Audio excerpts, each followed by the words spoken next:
ಸಲ್ಲ ಇಲ್ಲಿ ಸಲ್ಲ ಪಾಂಡುರಂಗ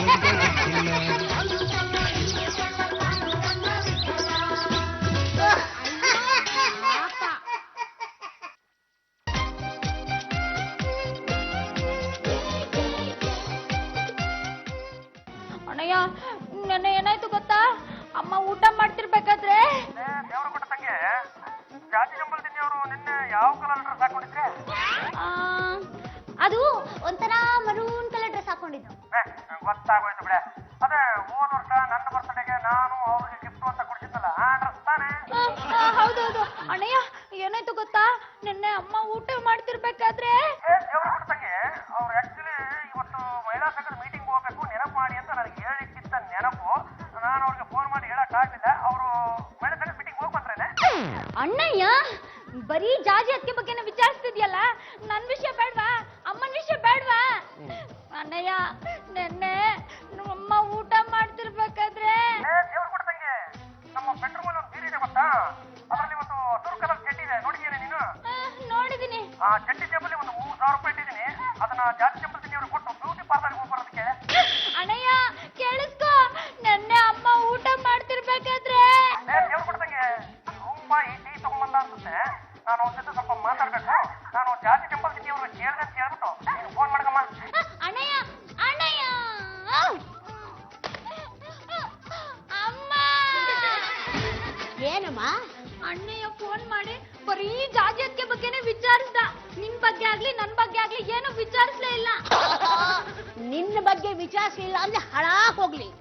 ನನ್ನ ಬಗ್ಗೆ ವಿಚಾರಿಸ್ತೆ, ಬರೀ ಹೆಂಡತಿ ಬಗ್ಗೆನೇ ವಿಚಾರಿಸ್ತಾ ಇದ್ದಾನೆ ಅಂದ್ರೆ ಏನ್ ಅರ್ಥ?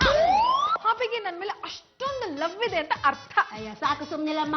ಅದರಿಂದ ಏನ್ ಪ್ರಯೋಜನ? ದಾಳಿಂಬೆಯ ಮಲದ ಮೇಲೆ ಕೂತಿರೋ ಕೋತಿಗೆ ಹಣ್ಣು ಕಿತ್ತು ಕೊಡು ಅಂತಂದ್ರೆ ಅದು ಕಿತ್ಕೊಡುತ್ತಾ? ಒಂದು ತಿಳ್ಕೊ, ಶೆಟ್ಟಿ ಪಟ್ಟಣದಲ್ಲಿದ್ಲು ಒಂದೇ, ದಂಡದಲ್ಲಿದ್ಲು ಒಂದೇ. ಹಲೋ, ಎಕ್ಸ್ಕ್ಯೂಸ್ ಮೀ, ನನ್ನನ್ನ ಮಂಕಿಗೆಲ್ಲ ಕಂಪೇರ್ ಮಾಡಿ ಮಾತಾಡಿದ್ರೆ ನಾನ್ ಸುಮ್ಮನೆರಲ್ಲ, ಮೈಂಡೆಡ್. ಅಯ್ಯೋ, 3 ಹೊತ್ತು ಬರೀ ಹೆಂಡತಿ ಹೆಂಡತಿ ಅಂತ ಸಾಯ್ತಾ ಇದ್ದಾನ ಈ ನನ್ನ ಮಗ. ಇವ್ರು ಸರಿಯಾಗಿ ಬುದ್ಧಿ ಕಲ್ಸೋರು ಯಾರೂ ಇಲ್ಲವೇ? ಅಯ್ಯೋ, ಯಾಕಿಲ್ಲ, ನಾನಿದ್ದೀನಿ. ಯಜಮಾನ್ರಿಗೆ ಸರಿಯಾಗಿ ಬುದ್ಧಿ ಕಲಿಸ್ತೀನಿ. ಏನು ಯಜಮಾನ್ರೆ, ತಗೊಳ್ಳಿ ಕಾಫಿ, ಬೇಗ ಬೇಗ ಗಂಟ್ಲಿಗೆ ಸುರ್ಕೊಳ್ಳಿ. ಥ್ಯಾಂಕ್ಸ್. ಕಾಫಿನಾ? ಅದು ಕಾಫಿನಾ? ಒಳ್ಳೆ ಕಲ್ಗಚ್ಚ ತರ ಇದೆ. ನೀವು ಒಂದೊಂದ್ ವಾರ ಹೈದರಾಬಾದ್ ಹೋಗಿ ಕುತ್ಕೊಂಡ್ಬಿಟ್ರೆ ನನ್ ಕಾಫಿ ಮಾಡೋದೇ ಮರ್ತ ಹೋಗುತ್ತೆ. ಮರಿಬಾರ್ದು. ಮಾಡ್ತಿಲ್ಲ, ಬರೀ ನೀನು ಅಂತಲ್ಲ, ಈ ಮನೆಯಲ್ಲಿ ಯಾರು ಮಾಡ್ತಾ ಇಲ್ಲ. ಚಂಪಚಂಬದಿ ನಾನು ಇತ್ತೀಚೆಗೆ ತುಂಬಾ ಸೂಕ್ಷ್ಮವಾಗಿ ಗಮನಿಸ್ತಾ ಇದ್ದೀನಿ ಕಣೆ. ಬರೀ ನೀನು ಅಂತಲ್ಲ, ಮನೆ ಮಂದಿಗೆಲ್ರಿಗೂ ಈ ಕೆಲಸದ ವಿಚಾರದಲ್ಲಿ ಈ ಕಾನ್ಸಂಟ್ರೇಷನ್ ಅನ್ನೋದು ಸಿಕ್ಕಾಪಟ್ಟೆ ಕಡಿಮೆ ಆಗ್ತಾ ಇದೆ. ಬೇರೆಯವ್ರು ಹೆಂಗ್ ಬೇಕಿದ್ರೆ ಹಾಳಾಗಿ ಕೂತ್ಕೊಂಡು ಹೋಗ್ಬಿಡ್ಲಿ, ನನಗೇನನ್ಸಲ್ಲ ಕಣೆ. ನೀನು ಮಾತ್ರ ಯಾವ ಕಾರಣಕ್ಕೂ ಆ ಥರ ಆಗ್ಬಾರ್ದು. ಯಾಕೆಂದ್ರೆ ನೀನು ನನಗೋಸ್ಕರ ಹಳ್ಳಿ ಬಿಟ್ಟು ಇಲ್ಲಿವರೆಗೂ ಬಂದಿದ್ದೆ ಕಣೆ. ಸ್ವಲ್ಪ ಮಾಡೋ ಕೆಲಸದ ಬಗ್ಗೆ ಎಚ್ಚರಿಕೆ ಅಂದಿರ್ಬೇಕು ಅಷ್ಟೇನೆ. ಮೊದಲು ಬಂದು ವಸ್ತ್ರಲ್ಲಿ ಕಣೆ, ನೀನು ಅಡಿಗೆ ಮನೆಯಲ್ಲಿ ಕಾಫಿ ಮಾಡ್ತಾ ಇದ್ರೆ ಡಿಕಷನ್ ಹಾಕ್ತಾ ಇದ್ದಿಲ್ಲ, ಅದರ ಗಮಲು ಮರೆ ಮೇಲೆ ಕೂತಿರೋ ನನ್ನ ಮೂಗಿಗೆ ಗಮ್ ಅಂತ ಬಡಿತಾ ಇದ್ದೆ ಕಣೆ. ಇತ್ತೀಚೆಗೂ ಗಮನಿಸ್ತಾ ಇದ್ದೀನಿ, ನೀನು ಅಡಿಗೆ ಮನೆಯಲ್ಲಿ ಡಿಕಷನ್ ಬಡಿತಾ ಇರ್ತೀಯ, ಹಾಲಲ್ಲೇ ನಾನು ದೇವ್ ತರ ಕೂತಿರ್ತೀನಿ, ಅದ್ರ ಗಮನ ಬರದೇ ಇಲ್ಲ. ಯಾಕೆ ಹಿಂಗಾಗ್ತಾ ಇದೆ? ನನ್ಗೆ ನಿಮ್ ಮೇಲೆ ಕೋಪ ಬಂದಿದೆ. ಯಾಕವ ಕೋಪ? ಏನು ನಾನು ಇರೋ ವಿಚಾರನ ನೇರವಾಗಿ ಹೇಳ್ಬಿಟ್ಟೆ ಅಂತ? ಅಲ್ಲ, ಫೋನ್ ಮಾಡ್ದಾಗ್ಲೆಲ್ಲ ಜಾಜಿ ಅವ್ರು ಹೇಗಿದ್ದಾರೆ, ಅವ್ರು ಮೇಕಪ್ ಮಾಡ್ಕೊಂಡ್ರ, ಬ್ಯೂಟಿ ಪಾರ್ಲರ್ ಹೋಗಿದ್ರಾ, ಮಹಿಳಾ ಸಂಘಕ್ಕೆ ಹೋಗಿದ್ರಾ ಅಂತ ಕೇಳ್ತಿರಲ್ಲ. ಚಂಪಾ ಹೇಗಿದ್ದಾಳೆ, ಮಲ್ಗದ್ಲಾ, ತಿನ್ಲಾ, ಉಂಡ್ಲಾ, ಸ್ನಾನ ಮಾಡಿದ್ಲಾ ಅಂತ ಕೇಳ್ತೀರೇನ್ರಿ? ಆಯ್ತು ಕೇಳಿ, ಮುಂದಿನ ಸಲ ನಾನು ಹೈದರಾಬಾದಿಗೆ ಹೋಗಿರ್ತೀನಲ್ಲ, ನಾನು ಆ ಕಡೆಯಿಂದ ಫೋನ್ ಮಾಡಿ ಕೇಳ್ತೀನಿ, ಚಂಪಚಂಬಲಿ ನಿಂದು ಸ್ನಾನ ಆಯ್ತಾ ಅಂತ. ನೀನು ಈ ಕಡೆಯಿಂದ ಇಲ್ಲ ಯಜಮಾನ್ರಿ ಅನ್ನು, ನಾನು ತಿರ್ಗಾ ಅಂಬೋತ ಒಂದು 200 ಕಿಲೋಮೀಟರ್ ವಾಪಸ್ ಬಂದು ನಿನಗೆ ಸ್ನಾನ ಮಾಡಿಸಿ ತಲೆ ವರ್ಷಕ್ಕೆ ವಾಪಸ್ ಹೋಗ್ತೀನಿ.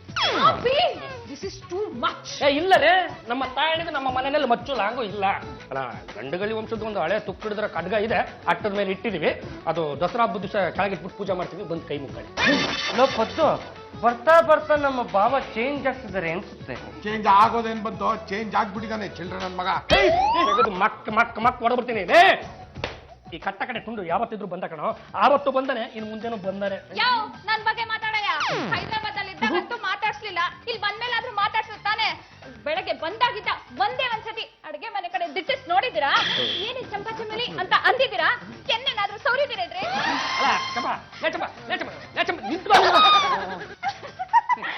ಇನ್ನೊಂದ್ಸಲಿ ನನ್ ಸೊಂಟ ಮುಟ್ಟಿ ನೋಡೋ, ನೀನು ಸಿಟ್ಟು ಮಾಡ್ಕೊಳ್ಳಲ್ಲ ಅಂದ್ರೆ ಬೇಕಾದ್ರೆ ಒಂದು 10 ಸಲ ಮುಟ್ತೀನಿ.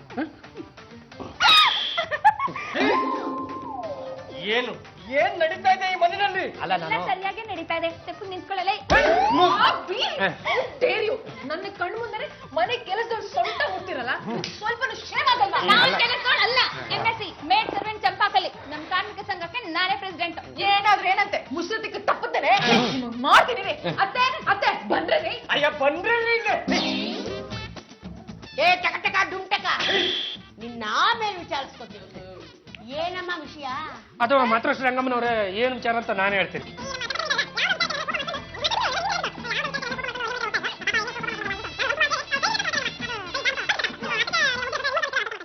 ಇಷ್ಟೇನಾ? ಅದಕ್ಕೆ ಏನಮ್ಮ ಈಗ? ಚಂಪ ಯಾವ ರೀತಿ ಬಿಹೇವ್ ಮಾಡಲು ಗೊತ್ತಾ? ಒಂದ್ ನಿಮಿಷ ರೀ, ಚಂಪನ್ ಸೊಂಟನ ಟಚ್ ಮಾಡಿ. ಆಗಲ್ಲ ಕಣ್ರೆ, ನಾನು ಒಂದ್ಸಲ ಅವ್ಳು ಸೊಂಟ ಮುಟ್ಟಿದಕ್ಕೆ ನಮ್ಮ ಅಮ್ಮನ ಖರ್ಚು ಇಷ್ಟೆಲ್ಲ ರಾದಂತ ಮಾಡಿದ್ರೆ, ನಾನು ಮತ್ತೊಂದ್ಸಲ ಅವ್ಳು ಸೊಂಟನ ಏನಾದ್ರೂ ಮುಟ್ಬಿಟ್ರೆ ಮೇಲಿರೋ ನಮ್ಮ ಒಬ್ಬರು ಕೆಳಗೆ ಕಟ್ಬಿಟ್ರೆ ಅಷ್ಟೇ. ನಾನೇ ನಿಮ್ಗೆ ಟಚ್ ಮಾಡು ಅಂತ ಹೇಳ್ತಾ ಇದೀನಿ, ಟಚ್ ಮಾಡಿ. ಅವ್ರಾಗ ಅವ್ರು ಆಫರ್ ಕೊಟ್ಟೋದ್ರಿಂದ ನಾನೇ ಬಿಡ್ಲಿ. ಚಂಪ ಚಮೇಲಿ ಸ್ವಲ್ಪ ಸಾಕಾರ ಕೂಡ ಎಲ್ಲಿ ಎಲ್ರ ಕಾಣ್ತೀವಿ.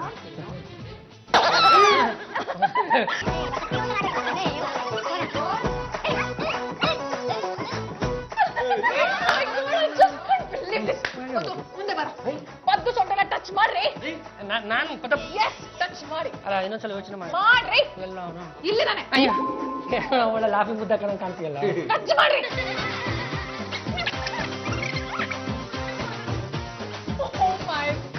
ನೋಡಿದ್ರ ಅತ್ತೆ, ಇವ್ರಿಬ್ರು ಸೊಂಟನ ಇವ್ರು ಟಚ್ ಮಾಡಿದ್ರು, ಏನೂ ಆಗ್ಲಿಲ್ಲ. ಅದೇ ಇವ್ರು ಆ ಚಂಪನ್ ಸೊಂಟನ ಟಚ್ ಮಾಡಿದ ತಕ್ಷಣ ಹುಚ್ಚುಚ್ಚಾಗಿ ಡ್ಯಾನ್ಸ್ ಮಾಡಿ ಓಡ್ ಹೋಗ್ಬಿಟ್ರು. ಅಂದ್ರೆ ಆ ಚಂಪಂಗೆ ಡಿಸೀಸ್ ಇರೋದ್ ಗ್ಯಾರಂಟಿ. ಅದು ಏನೋ ನನಗೆ ಗೊತ್ತಿಲ್ಲ ಕಣ್ರಿ, ಆದ್ರೆ ಈ ಪ್ರೀತಿ ಇರೋ ಕಡೆ ಒಂಥರ ಕಚ್ಗಳು ಇಟ್ಟಂಗಾಗತ್ತೆ ಅಂತ ಯಾರೋ ಹೇಳಿದ್ದನ್ನ ನಾನು ಕೇಳಿದ್ದೆ. ಅಂದ್ರೆ ನಿಮಗೆ ಆ ಚಂಪ ಚಮೇಲಿ ಮೇಲೆ ಲವ್ ಇದೆಯಾ? ಅಲ್ಲ, ನನಗೆ ಅವಳ ಮೇಲೆ ಪ್ರೀತಿ ಇದೆಯೋ ಅಥವಾ ಅವಳಿಗೆ ನನ್ನ ಮೇಲೆ ಪ್ರೀತಿ ಇದೆಯೋ ಗೊತ್ತಿಲ್ಲ ಕಣ್ರಿ, ಒಟ್ಟಲ್ಲಿ ಪ್ರೀತಿ ಇದೆ. ಸೌಂಡ್ ಬರ್ತಾ ಇದೆ. ಚಂಪಾಳ ಕಿಲ ಕಿಲ ನಾದ. ಪಾಂಡುರಂಗ ಸೊಂಟ ಮುಟ್ಟಿರ್ಬೇಕು. ನಿಂತ್ಕೊಂಡು ಏನ್ ಮಾಡ್ತಾ ಇದ್ದೀರಾ? ಗೋ ಇನ್ ಚೆಕ್. ಚೆಕ್ ಆದ್ರೂ ಪರವಾಗಿಲ್ಲ, ಕ್ಯಾಶ್ ಆದ್ರೂ ಪರವಾಗಿಲ್ಲ. 200 ರೂಪಾಯಿ ಪ್ಲೀಸ್. ಮನಿ ಕೇಳಂತ ಟೈಮ್ ಏನ್ರ ಇದು? ಬನ್ನಿ. ಏನು ಯಜಮಾನ್ರೆ, ನೀವು ಬರ್ತಾ ಬರ್ತಾ ತುಂಬಾ ತುಂಟ್ರಾಗ್ಬಿಟ್ಟಿದ್ದೀರಾ. ಚಂಪ, ಎದಳ ಮೇಲೆ ಎದ್ದಳೆ ಮೇಲೆ ಎದಳ ಮೇಲೆ. ಹಬಿ ಇಷ್ಟೊತ್ತಲ್ಲಿ ಇಲ್ಲಿಗೆ ಬಂದು ನಿನ್ ಸೊಂಟಿಗೆ ಕಚ್ಚುಗುಳಿ ಕೊಡ್ತಾರ? ನನ್ಸಲ್ ಬರ್ಲಿಲ್ಲ, ಕನ್ಸಲ್ ಬಂದು ನನ್ ಸೊಂಟಕ್ಕೆ ಕಚ್ಚುಗುಳಿ ಕೊಟ್ರು. ಇನ್ಮೇಲೆ ಯಾವತ್ತು ನನ್ನ ಹಬಿ ನಿನ್ ಕನ್ಸಲ್ಲೂ ಬರ್ಬಾರ್ದು, ಆ ರೀತಿ ಮಾಡ್ತೀನಿ.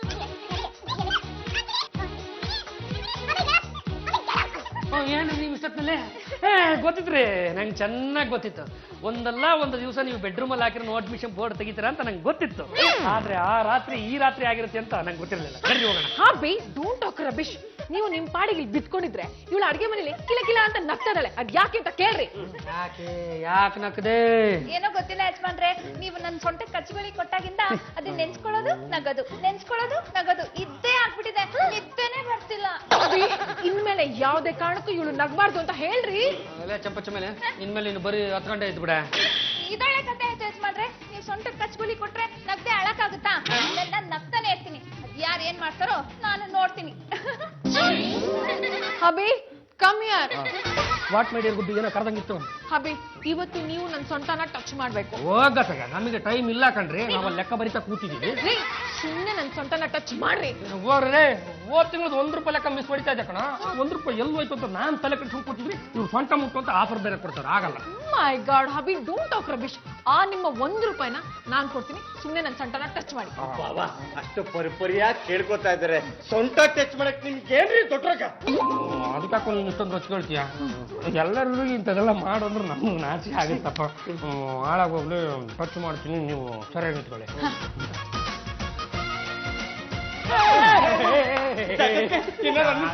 ಇಲ್ಲ ನನ್ಗೆ ಏನು ಅನ್ಸ್ಲಿಲ್ಲ. ಹುಡುಗಿ ಆಗಿದ್ರೆ ತಾನೇ ನಿಮ್ಗೆ ಏನಾದ್ರು ಅನ್ಸೋದು. ನೋಡಿ, ಒಬ್ಬ ಹುಡುಗಿಗೆ ಒಬ್ಬ ಹುಡುಗ ಬಂದು ಸೊಂಟ ಮುಟ್ಟಿದಾಗ ನಾಚಿಕೆ ಆಗ್ಬೇಕು ಕಣ್ರಿ. ಆ ನಾಚಿಕೆ ನಿಮ್ಗೆ ಆಗ್ಲಿಲ್ಲ ಅಂದ್ಮೇಲೆ ಈ ಸೊಂಟ ಯಾಕಿರ್ಬೇಕು? ಇದನ್ನ ತಗೊಂಡೋಗಿ ಊರಿಂದ ಆಚೆ ಬಿಸಾಕ್ರಿ. Hi Jaji. Colour what colour? Anusha ಮತ್ತು ಪದ್ಮಿನಿ, ನಿಮ್ಮಿಬ್ಬರ ಬಳುಕುವ ಸೊಂಟವನ್ನು ನೋಡ್ತಾ ಇದ್ರೆ ಕಳೆದೋಗಿರೋ ₹1 ಹುಡುಕೋದಕ್ಕೆ ನನಗೆ ಮನಸ್ಸೇ ಬರ್ತಾ ಇಲ್ಲ ಕಣ್ರಿ. ಪಾಂಡ್ರಂಗ್ ಅವ್ರೆ, ನೀವ್ ಈ ತರ ಎಲ್ಲ ಮಾತಾಡಿದ್ರೆ ಒಂಥರ ಮುಜುಗರ ಆಗುತ್ತೆ. ಒಂಥರ 2 ತರ ಆಗುತ್ತೆ, ಮುಜುಗರ ಆಗುತ್ತೆ ನಂಗಿದ್ರೆ ನಿಮ್ಮಿಬ್ರು ಸೊಂಟನ ನಾನು ಮನೆಗೆ ಯಾಕೆ ತಗೊಂಡ್ ಬರ್ಬೇಕಿತ್ತು? ಮನೆಯಲ್ಲೇ ಇಟ್ಬಿಟ್ಟು ಬರ್ಬೇಕಿತ್ತು. ಏನು ಯಜಮಾನ್ ಯಜಮಾನ್ರೆ ಕೆನೆ ಕಾಫಿ ರೆಡಿ ಆಗಿದೆ, ಅಡ್ಗೆ ಮನೆಗೆ ಬಂದ್ರೆ ಕೊಡ್ತೀನಿ. ಏನಾಯ್ತು ಇವಳಿಗೆ? ಅಯ್ಯೋ ನಿಮ್ಗೆ ಗೊತ್ತಿಲ್ವಾ, ನಮ್ಮ ಯಜಮಾನ್ರಿಗೆ ನನ್ ಸೊಂಟದ ಮೇಲೆ ಕಣ್ಣು, ನಿಟ್ಟಿಗೆ ಸಾಕು ಕಚ್ಚಿಗುಳಿ ಆಗಿ ಕಿಲ ಕಿಲ ಅಂತ ನಕ್ಬಿಡ್ತೀನಿ. ಎಲ್ಲ ಸುಳ್ಳು. ಯೋಗರಾಜ್ ಭಟ್ರು ಡ್ರಾಮಾ ಸಿನಿಮಾ ನೋಡ್ದಾಗಿಂದ ಈ ರೀತಿ ಡ್ರಾಮಾ ಆಡೋದನ್ನ ಕಲ್ತ್ಬಿಡಿದಾಳೆ. ಇಲ್ಲ ಇಲ್ಲ, ಅದು ಡ್ರಾಮಾ ಗೇಮ್ ಅಂತ ಅಲ್ಲ, ಈ ಪ್ರೀತಿ ಅನ್ನೋದು ಎಲ್ಲೆಲ್ಲಿ ಇರುತ್ತೋ ಅಲ್ಲೆಲ್ಲ ಕಚ್ಗುಳಿ ಆಗತ್ತೆ. ಹಾಗೆ ಹಾಗೆ ಆಗತ್ತೆ ಆಗತ್ತೆ. ಹೌದಾ? ಹಾಗಾದ್ರೆ ಇವರಿಬ್ರು ಸೊಂಟನ ಟಚ್ ಮಾಡಿ ಅದೇನಾಗುತ್ತೆ ಅಂತ ನಾನು ನೋಡ್ತೀನಿ. ಇವರೇ ಓಪನ್ ಆಫರ್ ಕೊಟ್ಟವ್ರೆ ಅಂದ್ಮೇಲೆ ಬಿಡೋದುಂಟೆ ಪಾಂಡ್ರಂಗ. ಅಲ್ಲ, ನಿಮ್ಮಿಬ್ಬರ ಅಭ್ಯಂತರ ಏನು ಇಲ್ಲ ಅಂತ ಭಾವಿಸ್ತೀನಿ. ಹೆಣ್ಣಿನ ನಾಚಿಕೆ ನನ್ನಂತ ಗಂಡಿಗೆ ಒಪ್ಪಿಗೆ. ಏನಾಯ್ತು? ಒಂಥರ ಜುಮ್ ಜುಮ್ ಅನ್ಸ್ತಾ ಇದೆ. ಅನಕ ನಿನ್ನ ಕೋಟ ಮುಗಿತು, ಸ್ವಲ್ಪ ಸೈಡ್ಗೆ ಬಾ. ಏನನ್ಸ್ತು? ಜಿಮ್ ಜಿಮ್ ಮಾಯ, ಜಿಮ್ ಜಿಮ್ ಮಾಯ, ಪ್ರಾಯ ಬಂದ್ರೆ ಹೃದಯ ಗಾಯ. Oh my God, ನನಗೆ ಯಾಕೆ ಈ ತರ ಆಗಲ್ಲ? ಪ್ರೀತಿ ಇರೋ ಹುಡ್ಗ ನಮ್ಮನ್ ಮುಟ್ಟಿದ್ರೆ ಒಂಥರ ಕಚ್ಗುಳಿ ಕೊಟ್ಟಂಗ ಆಗತ್ತೆ, ಅದೇ ಬೇರೆ ಯಾರೋ ಮುಟ್ಟಿದ್ರೆ ಏನು ಆಗಲ್ಲ. ಈ ತರ ಬೇರೆ ಇರುತ್ತಾ? ಹೌದು ಜಾಜಿ. ಅಯ್ಯೋ ಹೋಗಪ್ಪ ಹೋಗಪ್ಪ, ನಾನು ಒಂದು ವಿಷಯ ಹೇಳೋದನ್ನೇ ಮರ್ತ್ಬಿಟ್ಟಿದ್ದೆ. ಅದು ನೋಡು, ನಾನು ನಿಮ್ಮಿಬ್ಬರಿಗೂ ಸೊಂಟ ಮುಟ್ಟಿದಾಗ ನಿಮ್ಗೆ ಕಟ್ಗಳು ಕೊಟ್ಟಂಗಾಯ್ತಲ್ವಾ? ಆದ್ರೆ ಆ ನನ್ನ ರಾಜೇಶ್ವರಿಗೆ, ಅಂದ್ರೆ ನಮ್ಮೆಲ್ಲರ ರಾಜೇಶ್ವರಿಗೆ, ನಾನು ಬರೀ ಕಣ್ಣಿಂದ ನೋಡ್ಬಿಟ್ರು ಸಾಕಂತೆ ಯಾವ್ದೋ ಲೋಕದಲ್ಲಿ ತೇಲ್ದಂಗ ಆಗತ್ತೆ ಪಾಂಡ್ರಂಗ ಅಂತ ಹೇಳ್ತಾ ಇದ್ಲು. ಏನು ಯಜಮಾನ್ರೆ, ನನ್ಗೂ ಒಂದ್ ಸೊಂಟ ಇದೆ, ನಿಮ್ ಗಮನಕ್ಕಿರ್ಲಿ. ಈಗ ನಿನ್ ಸೊಂಟನ್ನು ಮುಟ್ಬೇಕಾನೆ, ಅದಕ್ಕೆ ಯಾಕೆ ಯೋಚನೆ ಮಾಡ್ತೆ ಬಂದೇವ್ರು. ಹಾ ಬಿ, ನಾವಿಲ್ಲಿ ಮಹಿಳಾ ಸಂಘದ ಮೀಟಿಂಗ್ ಮಾಡ್ಬೇಕು. You please go out. ಇದ ನನ್ಗೆ ಆಗಲ್ಲ ಅನ್ನೋದು ಕಣ್ರಿ. ಅಲ್ಲ, ನನ್ನ ಪಾಡಿ ನಾನು ಕಾಳದೋಗಿರೋ ₹1 ಹುಡ್ಕೊಂಡು ಕೂತಿದ್ದೆ ಕಣ್ರಿ. ಅಭಿ ಬನ್ನಿ ಇಲ್ಲಿ, ಅದು ಬಂದೆ, ಸೊಂಟ ಮುಟ್ಟಿ ಅಂದ್ರು. ಸಾರಿ, ಸೊಂಟ ಮುಟ್ಟಿ ಅಂದ್ರು, ನಾನು ಮುಟ್ದೆ. ಅಷ್ಟ್ರಲ್ಲಿ ನನ್ನ ಪುಣ್ಯನೋ ಏನೋ ನೀವಿಬ್ರು ಬಂದ್ರಿ, ಸೊಂಟ ಮುಟ್ಟಿ ಅಂದ್ರು. ಮತ್ತೆ ನಾನು ಮುಟ್ಟ, ನೀವು ಈ ತರ ಕಿಲ ಅಂತ ನಕ್ರಿ. ಈಗ ಗೋ ಔಟ್ ಅಂತಿದ್ರಲ್ಲ, ನನ್ನನ್ನೇನು ಆಟ ಆಡೋ ವಸ್ತು ಅನ್ಕೊಂಡ್ಬಿಟ್ಟಿದ್ರೇನ್ರಿ? ತಿರುಗ್ಲಿ ತಿರುಗ್ಲಿ. ಏನಾರಾಯ್ತಾ? ಇಲ್ಲ. ಏನಾರಾಯ್ತಾ? ಇಲ್ಲ. ಈಗ ನೋಡಿ ಆಗತ್ತೆ.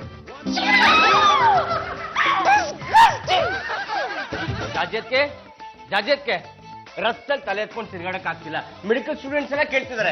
ಏನಂತ?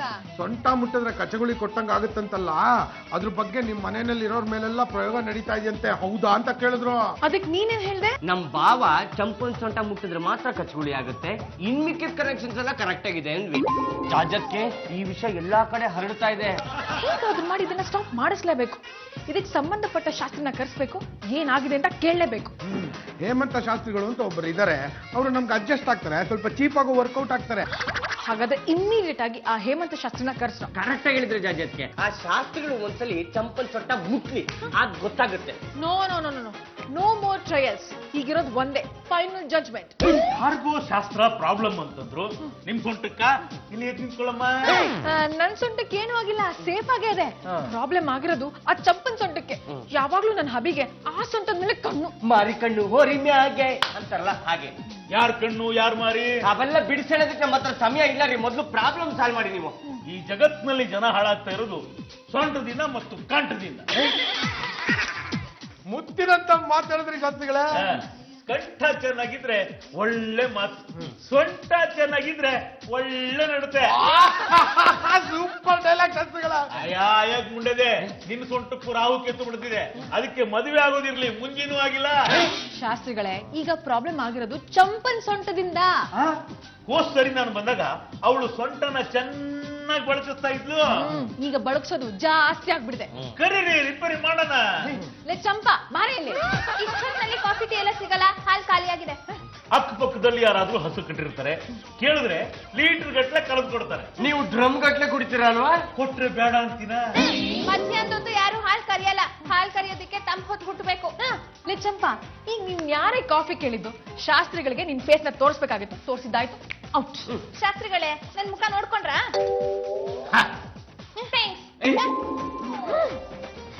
ನೋಡಮ್ಮ, ನಿಮ್ ಪ್ರಾಬ್ಲಮ್ ಅರ್ಥ ಆಯ್ತು. ಒಂದು ಈ ಚಂಪಾ, ಆಮೇಲೆ ನಿನ್ನ ಗಂಡ ಪಾಂಡ್ರಂಗ. ಶಾಸ್ತ್ರಿಗಳೇ, ನಾನು ಒಂದ್ ಅರ್ಥ ಆಗ್ತಾ ಇಲ್ಲ. ಈ ಚಂಪಾ ನನ್ನ ಹಬಿ ನೆನ್ಸ್ಕೊಂಡಾಗೆಲ್ಲ ಕಚ್ಚುಕುಳಿ ಇಟ್ಟಂಗಾಗುತ್ತೆ. ವೈ? ಈರಮ್ಮ, ಅದನ್ನೇ ಲೆಕ್ಕ ಹಾಕಿ ನೋಡ್ತೀನಿ. ಓಹೋ, ಶಾಸ್ತ್ರಿಗಳು ನಮಸ್ಕಾರ. ಚೆನ್ನಾಗಿದ್ದೀರಾ? ನಮಸ್ಕಾರ ತಾಯಿ, ಚೆನ್ನಾಗಿದ್ದೀವಿ. ನಿಮ್ಮ ಎರಡನೇ ಹೆಂಡತಿ ಓಡ್ ಹೋಗಿದ್ದಲ್ಲ, ವಾಪಸ್ ಬಂದ? ಬಂದ್ಲಮ್ಮ. ಆಗ ಹೇಳಿ ಯಾರಮ್ಮ ಇಟ್ಕೊತಾರೆ? ಓ ಮೈ ಗಾಡ್, ಶಾಸ್ತ್ರಿಗಳೇ, ನಿಮ್ಗೆ ಇಬ್ರು ಹೇಳ್ತೀರಾ? ಎರಡನೇ ಹೆಂಡತಿ ಓಡೋಗಿದ್ಲಾ? ಅವಳು ಬಂದ್ಲಲ್ಲಮ್ಮ, ಇನ್ಯಾಕ ಆ ವಿಷಯ? ಶಾಸ್ತ್ರಿಗಳೇ, ನಾನು ಮೊದಲೇ ಬಡ್ಕೊಂಡೆ, ವಯಸ್ಸಾದ ಮೇಲೆ ಚಿಕ್ಕ ಚಿಕ್ಕ ಹುಡುಗಿರನ್ನ ಕಟ್ಕೋಬೇಡಿ ನೆಟ್ಟಿಗಿರಲ್ಲ ಅಂತ. ಈಗೇನೋ ವಾಪಸ್ ಬಂದಿದ್ದಾಳೆ, ಮತ್ತೆ ಯಾವಾಗ ಓಡ್ ಹೋಗ್ತಾಳೋ ಏನೋ. ಅತ್ತೆ ಡೋಂಟ್ ಟಾಕ್ ರಬಿಶ್. ಶಾಸ್ತ್ರಿಗಳನ್ನ ನಮ್ಮನೆ ಕರ್ಸಿರೋದು ನಮ್ಮ ಪ್ರಾಬ್ಲಮ್ನ ಸಾಲ್ವ್ ಮಾಡೋದಕ್ಕೆ, ಅವ್ರ ಪರ್ಸನಲ್ ಪ್ರಾಬ್ಲಮ್ನ ಟಾಕ್ ಮಾಡೋದಕ್ಕಲ್ಲ. ಹಾಗಲ್ಲಮ್ಮ, ಪಾಪ ಶಾಸ್ತ್ರಿಗಳು ತಮ್ಮ ಸಮಸ್ಯೆನೇ ಬಗೆಹರಿಸ್ಕೊಳ್ಳಿಲ್ಲ, ಇನ್ನು ನಮ್ಮ ಸಮಸ್ಯೆನ ಬಗೆಹರಿಸ್ತಾಳ. ಅಷ್ಟೇವ್ರೆ ನಿಮಗ್ ಗೊತ್ತಿಲ್ಲ, ಹೇಮಂತ ಶಾಸ್ತ್ರಿಗಳು ಯಾರಿಗಾರು ಶಾಸ್ತ್ರ ಹೇಳಿದ್ರೆ ಅದು ನಡಿಲೇಬೇಕು. ಅಷ್ಟಮಂಗಲ ಶಾಸ್ತ್ರದ ಪ್ರಕಾರ ನಾನು ಕೆಲವು ವರ್ಷಗಳ ಹಿಂದೆ ಹೋಗ್ಬೇಕಾಗುತ್ತೆ. ಹೋದೆ ಹೋದೆ ಹೋಗೇ ಬಿಟ್ಟೆ. ಗುಂಡ್ಕಲ್ ಥರ ಇಲ್ಲೇ ಕೂತಿದ್ದಿಲ್ಲ. ಶಾಸ್ತ್ರಿಗಳೇ ಯಾರು ಕಾಣಿಸ್ತಾ ಇದಾರೆ? ಚಂಪಾ ಕಾಣಿಸ್ತಾ ಇದ್ದಾಳೆ, ಪಾಂಡುರಂಗರು ಕಾಣಿಸ್ತಾ ಇದ್ದಾನೆ. ಅವರಿಬ್ರು ಧೋಬಿಗಳಾಗಿದ್ದಾರೆ. ಅವರಿಬ್ಬರ ನಡುವೆ ಎಂತಹ ಪ್ರೀತಿ ಅಂತಂದ್ರೆ ಚಂಪಾ ಸೋಪ್ ಹಾಕ್ತಾಳೆ, ಪಾಂಡುರಂಗ ಹೋಗಿದ್ದಾಳೆ.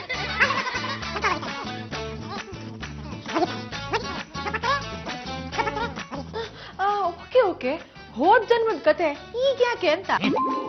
ಈ ಜನ್ಮದಲ್ಲಿ ಯಾಕೆ ಹೀಗಾಗ್ತಿದೆ ಅಂತ ತಿಳ್ಕೊಬೇಕಾದ್ರೆ ನಾವು ಹೋದ್ ಜನ್ಮಕ್ಕೆ ಹೋಗ್ಲೇಬೇಕಮ್ಮ. ನೋಡಿ ಒಂದ್ಸರಿ ಎಲ್ರು ಫ್ಲಾಶ್ ಬ್ಯಾಕ್ ಹೋಗಿ ಬಂದ್ಬಿಡೋಣ. ಯಾವ ಪುಣ್ಯಾತ್ಮಕ ಇಟ್ಟಿದೆ ಇದು ಲಂಗ ಹಿಂಗ್ ಕಲರ್ ಬಿಡ್ತದೆ. ಕಂಡರ್ ಲಂಗ ದಿಸ್ಯ ನಿಂಗೆ ಯಾಕ್ಲಾ? ಮೊದ್ಲು ಬಟ್ಟೆ ಒಗೆದನ್ ಕಲ್ತ್ಕ. ಅಮ್ಮಿ ನೀ ಸುಮ್ಕೆ ಅರ್ಧಿ ಹಾಕು, ಒಗೆದನ್ನ ನನಗೆ ಹೇಳ್ಕೊಡಕ್ ಬರ್ತಾಳೆ. ಇನ್ನನ್ಕಿಂತ ಹಿಂಗೆಲ್ಲ ಮಾತಾಡ್ದ ನಿನ್ನೆ ಒಗದ್ ಹಾಕ್ಬಿಡ್ತೀನಿ. ಒಗಿಸ್ಯ ನಾನ್ ಕಣ್ಣೆ. ಇನ್ನೊಂದ್ಸಲಿ ಕೀಟ್ಲೆ ಮಾಡು, ನಿಂಗೆ ಸೋಪ್ ಹಚ್ಚಿ ನಿನ್ ಕಾಲ್ ಇಟ್ಕೊಂಡು ಬಟ್ಟೆ ಒಗ್ದಾಕ್ಬಿಡ್ತೀನಿ. ಅಮ್ಮಿ ಅಗಲತ್ ನೋಡಿದ್ರೆ ನನ್ನ ಹಿಂಗ್ ಕಾಡ್ತೀಯ, ರಾತ್ರಿ ಕನ್ಸಲ್ ಬಂದು ಹಂಗ್ ಕಾಡ್ತೀಯ. ಇನ್ನೊಂದ್ಕಿಂತ ನನ್ ಕನ್ಸಿಗೆ ಏನಾರು ಬಾ. ಏನ್ ಮಾಡ್ಬಿಟ್ಟಿಗೆ? ನನ್ ಮನ್ಸದ ಕಾಲ್ ಇದೆಯಲ್ಲ ಅದಕ್ಕೆ ಇನ್ನು ಕಟ್ಟಾಕ್ಬಿಡ್ತೀನಿ. ಮೈ ಗಾಡ್, ಅವರಿಬ್ರು ಅಷ್ಟೊಂದು ಲವ್ ಮಾಡ್ತಾ ಇದ್ರಾ? ಆಮೇಲೆ ಏನಾಯ್ತು? ಆ ಪ್ರೀತಿ ಬೆಳೀತು ಬೆಳೀತು ಬೆಳೀತು. ಬೆಳೆಯೋದೆಲ್ಲ ಮುಳಿಯೋಕೆ ಅಂತ ಹೇಳ್ತಾಳೆ. ಪ್ರೀತಿ ಫಟ್ ಅಂತ ಮುಳಿತು. ಕರೆಕ್ಟ್ ಆಗಿ ಹೇಳಿದ್ರಿ ರಂಗಮ್ಮನವ್ರೆ. ಎತ್ತರಕ್ಕೆ ಹೋದಷ್ಟೆಲ್ಲ ಬೀಳೋದ್ ಜಾಸ್ತಿ. ಇವ್ರಿಬ್ರು ತುಂಬಾ ಎತ್ತರಕ್ಕೆ ಹೋಗಿದ್ರಲ್ಲ, ಬೀಳೋ ಅವಕಾಶ ಬಂತು. Next what happen? ಮದುವೆ ತೋಳನ ಹಳ್ಳಕ್ಕೆ ಬೀಳಿಸ್ಬೇಕಲ್ವಾ? ಪ್ರೀ ಸ್ವಾಮಿ, ಇದನ್ನೆಲ್ಲ ಡೀಟೇಲ್ಡ್ ಆಗಿ ಹೇಳ್ಬೇಡಿ, ನನಗೆ ಹೊಟ್ಟೆ ಉರಿಯುತ್ತಾ. ಮದುವೆ ಆಗಲಿಲ್ಲ ಅಂತ ಹೊಟ್ಟೆ ಉರಿ ಏನೋ. ಮೂಕಲ್ರಂಗತ್ತ ಯಾರ್ದೋ ರೊಮ್ಯಾನ್ಸ್ ಕತೆ ನನ್ ಮುಂದೆ ಹೇಳಿದ್ರೆ ನನ್ ಹೊಟ್ಟೆ ಉರಿಯಲ್ವಾ? ಚಂಪನ ಮದುವೆ ವಿಷಯ ಬಂತು. ಪಾಂಡುರಂಗ ಕೈ ಕಟ್ಕೊಂಡು ನಿಂತ. ಚಂಪ ಅವರಪ್ಪ ಈ ಧೋಬಿಗೆ ನನ್ನ ಮಗಳನ್ನ ಕೊಡಲ್ಲ ಅಂದ. ನನ್ನ ಮಗಳು ಚಂಪಾ ಕಾರಲ್ಲಿ ಓಡಾಡ್ಬೇಕು, ಹಾಗಿರ್ಬೇಕು ಹೀಗಿರ್ಬೇಕು ಅಂದ. ಮದುವೆ ಮುರಿದು ಬಿತ್ತು. ಪ್ರೇಮಿಗಳಿಬ್ರು ಬೇರೆ ಬೇರೆ ಆದ್ರು. ಈ ಕಡೆ ಚಂಪಾ ಊರ್ ಬಿಟ್ಲು, ಆ ಕಡೆ ಪಾಂಡುರಂಗ ಊರ್ ಬಿಟ್ಟ. ಈ ಕಡೆ ಚೆನ್ನಿ, ಆ ಕಡೆ ಚೆನ್ನ. ಕೊನೆಗೆ ನಾಗರಾವು ಸಿನಿಮಾದಲ್ಲಿ ಏನಾಯ್ತೋ ಅದೇ ಆಯ್ತು. ಅವರಿಬ್ರು ಚಿತ್ರದುರ್ಗಕ್ಕೆ ಹೋದ್ರಾ? ಬಟ್ಟೆ ಒಗೆಯೋಕೆ ಅಂತ ಹೊಳೆದಂಡೆಗೆ ಹೋಗ್ತಾ ಇದ್ರು. ಆಮೇಲೆ ಏನು ಆಯ್ತು ಅಂತ ನೀವೇ ನೋಡಿ. ನೀನಿಲ್ದೆ ಆಗಕ್ಕಿಲ್ಲ ಕಣೋ. ಬಿಡ್ತು ನಮ್ಮಿ, ನೀನಿಲ್ಲ ಅಂದ್ರೆ ನಾನೇನ್ ಬದುಕಿರ್ತೀನಿ ಅಂತ ಮಾಡಿಯಾ? ನಮ್ಮಪ್ಪ ನಂಗೆ ಆಫೀಸ್ ಕರ್ಕೊಂಡು ಹುಡುಕ್ತಾವನೆ. ನಿನ್ನ ಸಿಗಲ್ಲ ಅಂದ್ರೆ ನಾನು ಈಗಲೇ ಕೆರೆಗೆ ಹೋಗಿ ಹೇಳ್ತೀನಿ. ಅಯ್ಯೋ ಅಮ್ಮಿ ಹಂಗೆಲ್ಲ ಮಾಡ್ಬೇಡ, ಮೊದ್ಲೇ ನಂಗೆ ಈಜ್ ಬರಕಿಲ್ಲ. ಅಮ್ಮಿ ನಿತ್ಕಮ್ಮಿ. ಕಲ್ಮ ಕಲ್ಮ. ಆಮೇಲೆ ಏನಾಯ್ತು? ಆಮೇಲೆ ಇನ್ನೇನಾಗೋದು? ಚಂಪಾ ನೀರಲ್ಲಿ ಬಿದ್ಲು, ಸುಳಿಗೆ ಸಿಕ್ಕಾಕೊಂಡ್ಲು. ಪಾಂಡುರಂಗ ಅವಳನ್ನ ಕಾಪಾಡೋದಕ್ಕೆ ಅಂತ ನೀರಿಗೆ ಬಿದ್ದ, ಸುಳಿಗೆ ಸಿಕ್ಕಾಕೊಂಡ್ಲು. ಇಬ್ರು ಸತ್ರು, ಅಮರ ಪ್ರೇಮಿಗಳಾದ್ರು. ಆದ್ರಿಂದ ಅವರಿಬ್ಬರು ಪ್ರೀತಿಗೆ ಒಂದ್ ಅರ್ಥ ಇದೆ. ನೀವು ಹೊಂದ್ಕೊಂಡು ಹೋಗೋದೇ ಒಳ್ಳೇದು. ಶಾಸ್ತ್ರಿಗಳೇ ಡೋಂಟ್ ಟಾಕ್ ರಬಿಶ್. ನಾನು ಅವ್ರ ವೈಫ್, ನಾನು ಹೇಗ್ರಿ ಅವ್ರ ಜೊತೆ ಹೊಂದ್ಕೊಂಡು ಹೋಗಕ್ಕಾಗತ್ತೆ? ನೋಡಮ್ಮ, ಈ ಸಮಸ್ಯೆಯಿಂದ ನೀನು ಪಾರಾಗ್ಬೇಕು ಅಂದ್ರೆ ಪಾಂಡುರಂಗನಿಗೂ ಚಂಪನ್ಗೂ ಮದುವೆ ಮಾಡಿಸ್ಬೇಕು. ಮದುವೆ ಆದ್ಮೇಲೆ ಪ್ರೀತಿ ತನ್ನಿಂತಾನೆ ಕಮ್ಮಿ ಆಗುತ್ತೆ. ಓ ಮೈ ಗಾಡ್, ರಿಯಲಿ? ಹೌದಮ್ಮ, ನಾನು ಎಷ್ಟ್ ಕಡೆ ನೋಡಿಲ್ಲ. ಮದುವೆಗೆ ಮುಂಚೆನೆ ಈ ಪ್ರೀತಿ ಗೀತಿ ಅಲ್ಲ. ಮದುವೆಗೆ ಮುಂಚೆ SMS ಕಳಿಸೋದು, ಫೋನ್ ಮಾಡೋದು, ಸಿನಿಮಾಕ್ಕೆ ಹೋಗೋದು, ಪಾರ್ಕ್ ಅಂತ ಅಲಿಯೋದು, ಹೋಟ್ಲ್ಗೆ ಹೋಗೋದು, ಇದೆಲ್ಲ ನಡೆಯುತ್ತೆ. ಮದುವೆ ಆದ್ಮೇಲೆ ಗಂಡ ರಾತ್ರಿ 10 ಗಂಟೆ ಆದ್ರೂ ಮನೆಗೆ ಬರಲ್ಲ. ಹೆಂಗಸರು ಕಾಲ ಕಳಿಬೇಕಲ್ವಾ? 10 ಗಂಟೆ ಸೀರಿಯಲ್ ನೋಡ್ತಾರೆ. ಓಕೆ ಓಕೆ, ಹೀಗಾಗೋದಾದ್ರೆ ನಾನೇ ಮುಂದೆ ನಿಂತು ಅವರಿಬ್ರಿಗೂ ಮ್ಯಾರೇಜ್ ಮಾಡಿಸ್ತೀನಿ. ತುಂಬಾ ಸಂತೋಷ ಆಯ್ತು. ನಿನ್ನ ಕೈಲಂತೂ ಒಂದು ಮಗು ಕೊಡಕ್ ಆಗ್ಲಿಲ್ಲ, ಅವಳಿಂದಲಾದ್ರೂ ಒಂದು ಮಗು ಬರುತ್ತೋ ಏನೋ ನೋಡೋಣ. ಲೇ ಚಂಪಾ, ಈಗ ಸದ್ಯಕ್ಕೆ ಮ್ಯಾರೇಜ್ ಅಂತ ಮಾಡಿಸ್ತಾ ಇದೀನಿ. ಮ್ಯಾರೇಜ್ ಆದ್ಮೇಲೆ ನನ್ನ ಹಬಿ ಮೇಲೆ ಇರೋ ಆಸೆ ಎಲ್ಲ ಬಿಟ್ಬಿಡ್ಬೇಕು. ಆಯ್ತು, ಒಂದ್ಸರ್ತಿ ಮದ್ವೆ ಆದ್ರೆ ಸಾಕು, ನಂಗೆ ಆಸೆ ಎಲ್ಲ ಕಡಿಮೆ ಆಗ್ಬಿಡುತ್ತೆ. Very good. ಹಬಿ ತಾಳಿ ಕಟ್ರಿ. ಅರೇ ಜಾತಿ ಚಂಪಲ್ ತಿಂದಿವ್ರೆ, ಅದು ಚಡ್ಡಿ ಲಾಡಿ ಎಲ್ಲ ಕಣ್ರಿ, ಕಟ್ಟಿನಲ್ಲಿ ಮತ್ತೆ ಬಿಚ್ಚೋದಕ್ಕೆ. ತಾಳಿ ಒಂದ್ಸಲ ಯೋಚನೆ ಮಾಡಿ ನೋಡಿ. ನಾನ್ ಎಲ್ಲ ಯೋಚನೆ ಮಾಡಿ ನಿರ್ಧಾರಕ್ಕೆ ಬಂದಿರೋದು. ಸುಮ್ನೆ ತಾಳಿ ಕಟ್ರಿ. ನಮ್ಮಪ್ಪನ ಮನೆ ಗಂಟೆ ಅನ್ಬೇಕು. ತಾಳಿ ನೀನ್ ಬರ್ಕೊಳಪ್ಪ. ಮಾಂಗಲ್ಯಂ ತಂತು ನಾನೇನ ಮಮ ಜೀವನ ಹೇತು ವೈ ಇದು ಕೆಟ್ಟ ಮುಹೂರ್ತ, ಮದುವೆ ಆಗೋ ಹಾಗಿಲ್ಲ. What you mean? I mean what I say. ಆ ಶಾಸ್ತ್ರಿಗಳು ಚಂಪನ್ ಕಡೆಯವರು ಚಂಪಾ ಶಾಸ್ತ್ರಿಗಳನ್ನ ಬುಕ್ ಮಾಡ್ಕೊಂಡ್ಬಿಟ್ಟಿದ್ದಾಳೆ. ಏನ್ ಹೇಳ್ತಿದ್ದೀರಾ? ಹೌದು ಜಾಜತ್ಗೆ, ನಾವು 3-4 ಕಡೆ ವಿಚಾರಿಸಿದ್ವಿ, ಅವ್ರ ಮನೆಗೆ ಹೋಗಿದ್ವಿ. ಅವ್ರ 2ನೇ ಹೆಂಡತಿ ಏನಂದ್ರು ಗೊತ್ತಾ? ಹೇಗಾದ್ರೂ ಮಾಡಿ ನನಗೆ ಪಾಂಡುರಂಗನಿಗೆ ಮದುವೆ ಮಾಡಿಸ್ಬಿಡಿ, ನಿಮ್ಗೆ 10,000 ರೂಪಾಯಿ ಕೊಡ್ತೀನಿ ಅಂತ ಹೇಳಿದಾಳೆ. ಅದಕ್ಕೆ ಈ ವ್ಯವಸ್ಥೆ. Oh my God, I just can't believe this. ಎಲ್ರ ಮೇಲೆ ಎದ್ದೆಲ್ರ ಮೇಲೆ ಈ ಮನೆಯಲ್ಲ ನನಗೆ ಏನು ನಿಮ್ಗೆ ಮಾಡಕ್ಕೆ ಬಿಡಲ್ಲ ನೀವು. ಲೇ ಚಂಪಾ, ಯಾಕೆ ಹೀಗ್ ಮಾಡ್ದೆ? ಹೇಗಾದ್ರೂ ಮಾಡಿ ಯಜಮಾನ್ರನ್ನ ಮದ್ವೆ ಮಾಡ್ಕೋಬೇಕು ಅಂತ ಹೀಗ್ ಮಾಡ್ದೆ. ಇದ್ದೇ ಕಡೆ ಇನ್ನೊಂದ್ಸಲ ಈ ರೀತಿ ನಾಟಕ ಆಡಿದ್ದೆ ಆದ್ರೆ ನಿನ್ ಮೇಲೆ ಪೊಲೀಸ್ ಕಂಪ್ಲೇಂಟ್ ಕೊಟ್ಟು ಒಳಗಡೆ ಹಾಕ್ಸ್ಬಿಡ್ತೀನಿ.